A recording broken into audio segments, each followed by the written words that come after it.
에카르 톨레는 우리 마음은 뭐랄까요, 이제 드라마 같아라고 그렇게 이제 이야기하고 있고, 어, 그리고 이제 에고를 초월하기 위해서 이해해야 하는 것들, 우리가 이제 중요하게 생각하는 것은 우리 마음을 넘어서, 우리의 생각을 넘어서, 우리의 어떤 의식을 넘어서, 어떻게 보면은 존재하는 상태가 필요하잖아요. 열려있는 상태. 그 모든 것과 하나가 연결된 상태가 필요한데, 그것을 가로막는 것이 사실은 에고 의식이라고 이렇게 자의식, 에고 의식이라고 이렇게 이제 하는 것인데, 그것을 좀 어떻게 보면은 이해를 해야지만, 아, 이게 내가 아니구나, 라고 이제 보고, 제대로 된 어떤 깨어남의 여정이 시작되는 것이지 않을까라고 이제 주장하는 것으로 생각이 됩니다. 그래서 정확하게 나라고 하는 우리 보통 사람들은 나라고 하는 것이 에고잖아요. 에고. 나라고 하는 것이 무엇인지를 알아야지만 거기서부터 좀 자유스러워질 수 있지 않을까 하는 그런 논지인 것 같아요. 그래서 에고라는 것은 환상이고 이제 드라마다 하는 것이고, 그것은 나의 이야기, 내 생각, 내 신념, 내 가치관, 내 주관, 내 소신, 이런 거죠. 그리고 이제 나의 이미지, 나라고 생각하면은 마음속에 그려지는 이미지가 있습니다. 평소 우리가 거울을 보잖아요. 거울과 관련된 이미지가 들어가 있고, 나의 어떤 성격이나 뭐 스타일 이런 것들이 다 이제 어떤 이미지로서 이제 뇌 시스템에 저장이 되어 있는 거죠. 그리고 이제 습관적인 역할, 아버지로서 내지는 엄마로서 내지는 뭐 친구로서 사회에서 팀장으로서 뭐 여러 가지 역할들이 있습니다. 그 역할들이 이제 사실은 습관화되어 있다는 그 메시지죠. 그 역할도 에고를 이제 강화하는 하나의 어떤 부분으로 이제 돼 있고, 그리고 이제 습관적인 행동들, 여기서 말하는 습관적인 행동은 이제 그 내사, 투사, 반전, 자의식, 편향, 접촉 경계의 혼란을 일으키는 행동 패턴, 게슈탈트에서 말하는, 그리고 다른 상담에서도 말하는 뭐 회피라든지 뭐 여러 가지 어떤 방어 기제들이 있습니다. 그런 방어 기제들이 이제 나를 보호하기 위해서 만들어진 패턴이죠, 패턴. 그리고 이제 그에 관련된 나의 감정, 그리고 나의 몸도 사실은 에고 환상에 지나진다. 왜냐면 나의 몸이라고 생각하면은 나는 키가 뭐 어떻고 내 피부는 어떻고 뭐 이런 것들이 다 머릿속에 이미지로 저장되어 있거든요. 이미지하고. 그래서 그런 것들이 다 이제 어떤 에고 환상 드라마다 이렇게 보는 거죠. 그리고 이제 우리가 보통 보면은 기계적인 어떤 반응, 어떻게 보면 자동적인 반응, 대응이라 그럴까요? 이제 그런 부분들이 일어나는데, 그것은 이제 상대방의 관계에서 이제 일어나는데, 상대방이 어떤 행동을 하느냐에 따라서 그 행동에 나도 모르게 이제 반응이 일어나죠. 그럴 때 개인의 행위가, 상대방이 나한테 하는 행위가 개인의 문제인가 하는 거죠. 그래서 톨레는 누군가의 행동은 에고에서 나온 것이다. 그 에고에서 나온 것은 인간의 그 집단적인 기능 장애의 하나의 어떤 표현일 뿐이다. 라고 이제 이야기를 합니다. 그래서 당신이 에고라는 무의식을 그 개인의 문제로 분류하면 누군가는 적이 되죠. 개인의 문제. 상대방이 한 행동을 보고 상대방이 나를 욕을 할 경우에 그 욕하는 행위가 어떻게 보면 개인적인 문제로 분류하면 싸우게 되잖아요. 그래서 대응하지 않는 것은, 싸우지 않는 것은, 상대방이 욕을 하더라도 내가 반응하지 않는 것은 내가 허약한 것이 아니다. 내가 약한 것이 아니다. 그것은 강한 것이다. 왜냐하면 대응하지 않는 것의 다른 말로는 용서다, 용서. 물론 이제 겁이 나서 태영하지 않는 것은 에고 의식이겠지만, 에카르트 톨레가 말하는 그 제대로 된 어떤 뭐랄까 대응하지 않는 것은 상대방의 문제, 행동이 그 사람의 문제가 아니다 하는 거죠. 그래서 그것은 용서의 의미입니다. 용서한다는 것은 눈 감아 주는 것, 더 정확하게 말하면 본질을 꿰뚫어 보는 것이다. 본질을 꿰뚫어 보는 것이다 하는 거죠. 그래서 에고를 꿰뚫어 모든 인간 존재의 본질인 그 사람의 상대방의 온전한 존재, 온전한 정신을 보기 때문에 그 사람의 어떤 행위는 그 사람의 에고의 행위고 그것은 그 사람 자체의 문제가 아니다 이렇게 보는 거죠. 그래서 그게 이제 용서가 되는 거다.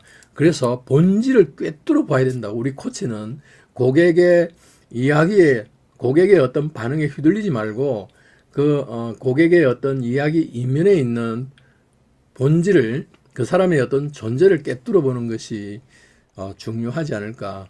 그래서 코치가 이제 우리가 이제 고객을 대할 때, 그리고 일상생활에서 뭐 친구라든지 아니면 뭐 형제라든지 아니면 뭐 부모님이라든지 대할 때 어떤 행동을 보더라도 그 사람은 자기 수준에서 최선을 다하고 있는 것이 울고 미워하고 공격하고 비난하고 있는 거다. 그 사람은 그럴 수밖에 없는 상황이다. 그래서 개인적으로 사실 지금의 정치 상황을 보면 우라통이 터지는데 그거는 반응적인 행동이죠. 그 사람도 그럴 수밖에 없는 사정과 배경이 있을 것이다. 그리고 그 사람 밑에 있는 본질을 꿰뚫어 보는 것이 필요하고, 거기에 대한 대응하지 않는 것이, 받아들이는 것이 사실은 용서이다 이렇게 생각을 해보게 됩니다. 그리고 우리가 이제 정경과 배경이라고 하는 게슈탈트 심리에서 이제 배웠잖아요. 하얀색을 주의를 기울이면 잔이 되고요. 이렇게 잔. 까만색은 배경으로 물러납니다. 까만색에 주의를 기울이면 두 사람이 마주보고 있어요. 그리고 하얀 잔은 배경으로 물러납니다. 그래서 에카르트 톨레는 내면의 목소리, 생각하는 나는 매 순간 알아차리면 이제 그게 이제 정경으로 이제 떠오르는 행위고, 그리고 배경에서 이제 있는 것은 어떻게 보면은 우리가 뭐 말하면 이제 그 배경은 무의식의 영역이다 이렇게 보는데, 무의식은 우리의 어떤 표현이고 순수한 어떤 의식 상태에서 이제 알아차림이 일어나는 거죠. 그래서 배경에 있는 것은 어떤 알아차림 그 상태고, 그것을 이제 하나의 어떤 사랑으로 이렇게 표현을 한 거죠. 그래서 내면의 목소리를 알아차릴 때 그게 정경이 되는 거죠. 정경, 내면의 목소리. 지금 내 목소리와 관련된 감정들을 알아차리면 그 자체가 정경이 되고, 당신은 자신의 그 목소리가 아니다. 정경 그 자체가 내가 아니다는 이야기죠. 그래서 그 목소리를 알아차리는 자, 배경의식이라 그럴까요? 배경자라 그럴까요? 그것이 이제 어떻게 보면 진정한 우리의 존재다. 그것을 이제 깨달을 것이다. 이렇게 설명을 하고 있습니다. 또 하나는 이제 절대적인 진리를 이제 상대적인 진리와 절대적인 진리를 이렇게 이야기했는데, 에카르트 톨레는 나의 존재가 결국은 이제 절대적인 진리다. 그것이 이제 사랑이다. 그래서 개인적으로도 경험을 이제 2003년도에 연세대학교 가면 언더우드 재단 쪽으로 올라가는 가면 이 돌에 새겨진 성경 구절이 있습니다. 진리가 너희를 자유케 하리라 하는 성경 구절이 있는데, 진리가 너희를 자유케 하리라 했을 때 이 문장을 성경 구절을 보는 순간 갑자기 이 열리는 그런 경험을 한 거죠. 깨어나는 경험을 했습니다. 아, 진리가 나잖아. 그전에는 나는 악마라고 생각했거든요. 비진리. 인생의 그 밑바닥에서 절망 속에서 나는 구제불능이다. 나는 악마다. 라고 하는 그 상태에서 정말 어떻게 보면 성찰을 많이 한 1년 정도 했었고 내가 누군지 나는 스스로를 악마라고 생각을 했었는데 이게 그때 나를 이렇게 그 뭐랄까 영적으로 코칭해 준 분은 그것은 비진리야. 너는 악마가 아니야. 수없이 이야기를 이렇게 했는데도 그게 받아들여지지 않았거든요. 왜 나는 악마라고 생각했는데 왜 자꾸 아니라고 그래? 그런데 이제 그런 그 수많은 어떤 그 고민과 고뇌와 스스로 이제 알아가는 그 과정에서 연세대학교에 그 어떤 교육 업무 출장을 이제 갔을 때 그때 이제 진리가 너희를 자유케 하리라는 이 성경 구절을 보는 순간 맥락적으로 이렇게 깨닫게 됐습니다. 아, 내가 진리잖아. 그래서 진리가 자유를 확 주더라고요. 내 안에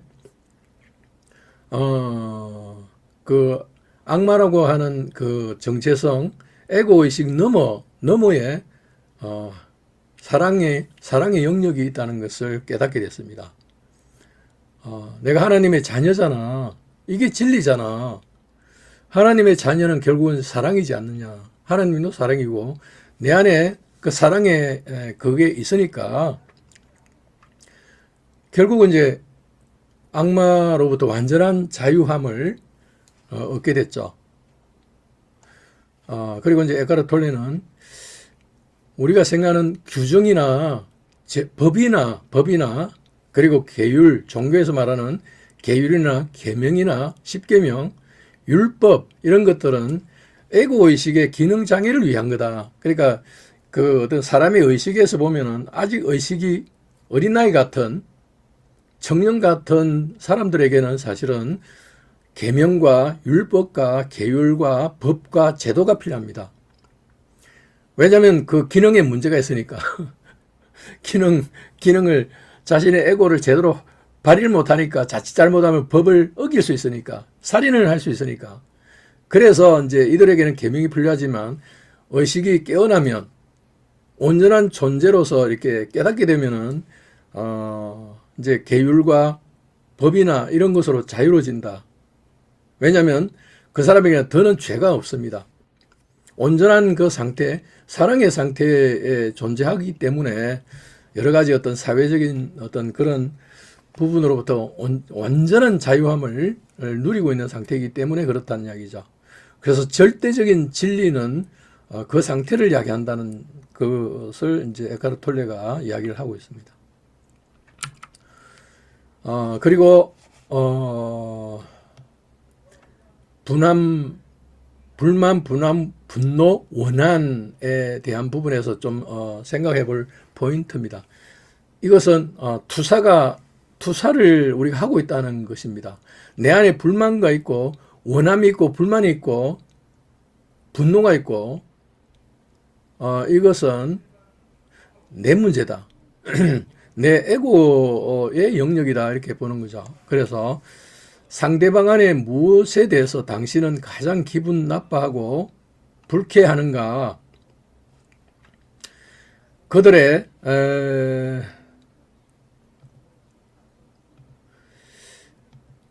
자기 중심적인 측면인가? 탐욕인가? 권력욕이나 지배욕구인가? 아니면 불성실, 부정적 내지는 폭력적 성향인가? 아니면 대체 무엇인가 하는 거죠. 그것이 무엇이든 상대방 안에서 당신이 가장 붕괴하고 강하게 반응하는 특성이 당신 자신 안에도 내 안에도 존재한다는 이야기죠. 폭력성, 부정적, 탐욕, 권력욕, 지배욕, 자기중심적인 이런 측면들이 다 우리 내면에도 있다는 이야기죠. 그게 투사다는 이야기죠. 투사. 그러나 그것들은 단지 에고의 한 가지 형태일 뿐 그 이상이 아니며 전혀 개인적인 문제가 아니다. 나의 폭력성, 나의 부정적인 측면, 이것 또한 사실은 어떻게 보면 개인적인 문제가 아니라 에고일 뿐이다. 만들어진 환상에 지나지 않는다 하는 거죠. 꿰뚫어 보는 것이 필요합니다. 꿰뚫어 보는 거. 내 자신에 대한 것도 꿰뚫어 보는 것이 필요하고 상대방에 대한 어떤 행동에 대한 것도 꿰뚫어서 본질을 보는 것이 중요하다는 이야기죠. 그 사람의 진정한 존재와 관계가 없고 당신의 진정한 존재와도 관계가 없는 투사에 해당되는 것이다는 거죠. 그래서 에고에 대한 것을 이해할 필요가 있다 하는 주장을 하고 있습니다. 그 다음에 현재에 존재하는 것, now and here라고 하는 이제 이 부분. 그래서 진리는 바로 지금, 바로 여기에 있다. 이렇게 여기서 말하는 진리는 상대적인 진리가 아니고 절대적인 진리를 이야기를 하는 거죠. 절대적인 진리. 네, 그래서 에고로부터 자유로워지기 위해서 필요한 것은 에고를 알아차리는 것뿐이다. 그 알아차림과 에고는 공존할 수 없기 때문이다 하는 것을 이야기합니다. 그래서 말씀드린 것처럼 생각을 하게 되면 알아차림은 일어나지 않는다. 그래서 알아차림은 생각으로 알아차린 것이 아니고 알아차림은 알아차려진다. 어떻게 보면은 내가 알아차린다라고 하지만 그건 잘못된 표현입니다. 그냥 알아차려지는 거죠.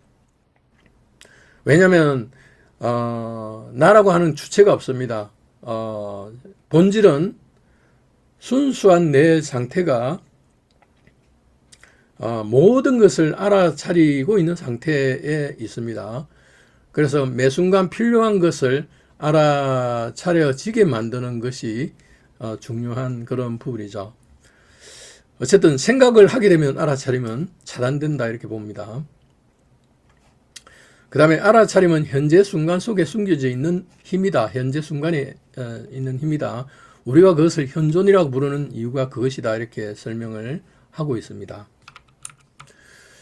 그 다음에 생각해야 될 포인트가 이겁니다. 생각은 우리가 하고 있는 인간에게 부여된 생각은 축복이자 저주에 해당된다. 그러니까 축복이면서 저주가 일어난다 이렇게 보는 겁니다. 여기서 저주라고 하는 의미는 나 자신과 타인을 괴롭히고 심할 경우는 나 자신도 파괴하고 상대방도 파괴하게 되는 그런 것이 에고의 구조다는 이야기죠. 우리가 그런 경험을 많이 하잖아요. 내면에서 갈등이 있고 불만이 있고 분한이 있고 분노가 일어나고 이런 것들이 사실은 그 저주에 해당되는 부분이고 축복에 해당되는 부분은 인간만이 이제 생각을 하는 유일한 동물이잖아요. 그 말은 생각은 어디 보면은 이제 에고의 불소식에 해당된다 하는 거죠. 에고가 불이 타서 에고가 사라지는, 불타 없어지는 것이 필요한데, 그것이 뭐냐면은 이제 그 생각이 이제 에고를 불태우는 데에 활용이 된다. 어떻게 보면 이제 그 딜레마, 모순에 해당되는 부분이지만 중요한 메시지인 것 같아요. 그 생각의 긍정적인 부분에서 보면 질문하는 거. 질문이 유도된 질문이 아니고 내 자신에 대해서도 호기심을 가지고 질문하는 것.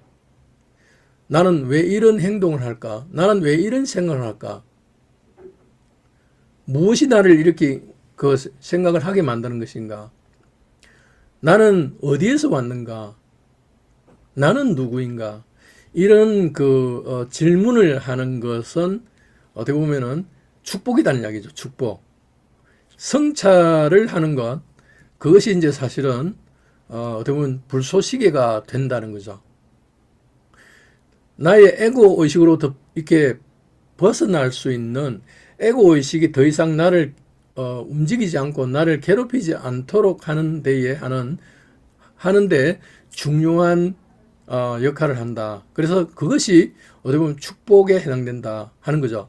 그래서 그 축복을 활용하는 것이 우리의 코치 역할이지 않을까. 상대방이 에고로부터 자유스럽고 상대방이 온전한 존재로서 깨어나서 무한한 가능성을 발휘할 수 있도록 우리의 코치 역할은 질문하고 고객과 함께 존재하면서 현존하면서 촉진해주는 그 역할이 축복의 역할이다. 그래서 코치는 축복이다 이렇게 생각을 해요. 코치가 저주의 역할을 하면 안 됩니다.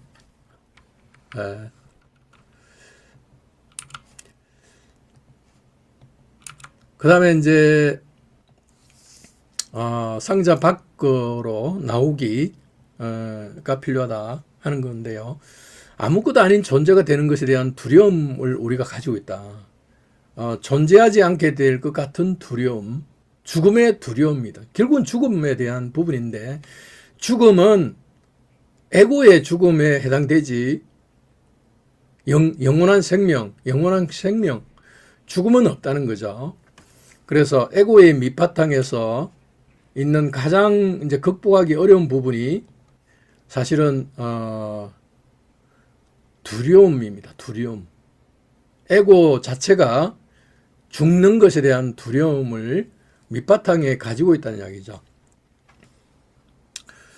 그래서 불교에서는 무상이라고 부릅니다. 그런 그 에고는 없는 거다. 무상하고 무하다. 이렇게 이야기를 하고, 교회에서는 이제 영원한 생명이다. 우리는 이렇게 이야기를 하죠. 그래서 에고의 구조를 지금까지 3장까지 정리된 것을 보면 에고의 구조에서 보면 에고는 그 기본적인 구조는 동일시 그리고 이제 분리한다는 이야기입니다.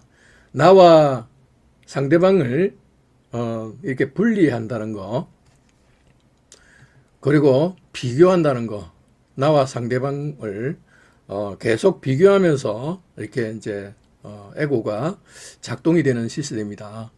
그 기저에는 두려움으로부터 죽음으로부터 에고의 어떤 죽음으로부터 이렇게 벗어나기 위해서 에고가 작동이 되고 있다는 거죠. 그리고 이제 그 에고가 또 그 구체적으로 또 구조를 보면 불만과 분노와 원망이라는 이것이 있고 명성, 그 다음에 이제 명예감, 우울감, 자신감, 자만감 다 포함됩니다. 투쟁과 전쟁, 이기고 지는 게임을 하고 있다는 거. 그리고 이제 환상, 드라마, 이제 NLP에서 말하는 생략, 삭제, 왜곡. 세상을 있는 그대로 받아들이고 이해하고 기억하는 것이 아니고 생략해서 삭제해서 왜곡해서 하고 있다는 거.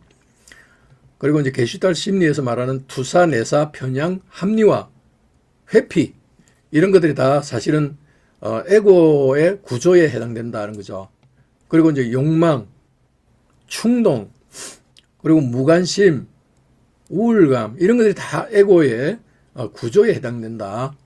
이 에고의 구조를 이제 이해하는 것이 어떻게 보면 에고로부터 자유스러워지는 중요한 메시지다 이렇게 보는 겁니다. 그래서 이제 그것을 좀 정리를 해봤습니다. 정리.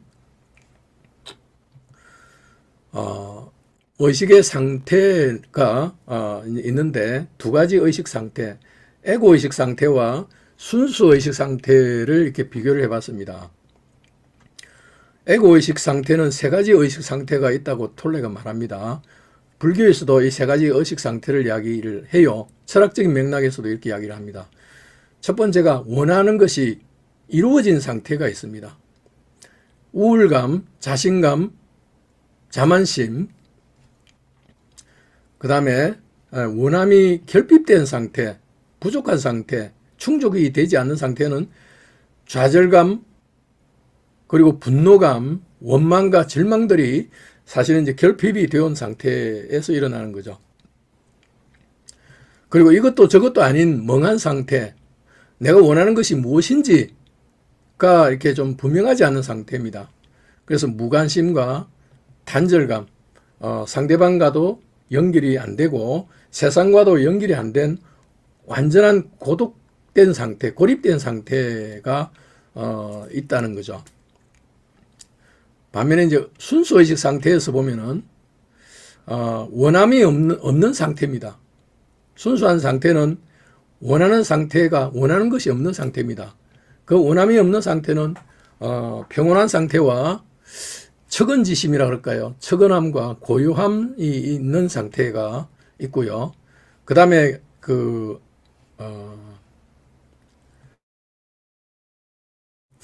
다음에는 그 에고의식에서 결핍된 상태에 대한 부분과 비교되는 순수의식 상태에는 온전한 상태입니다. 결핍이 필요 없는 상태.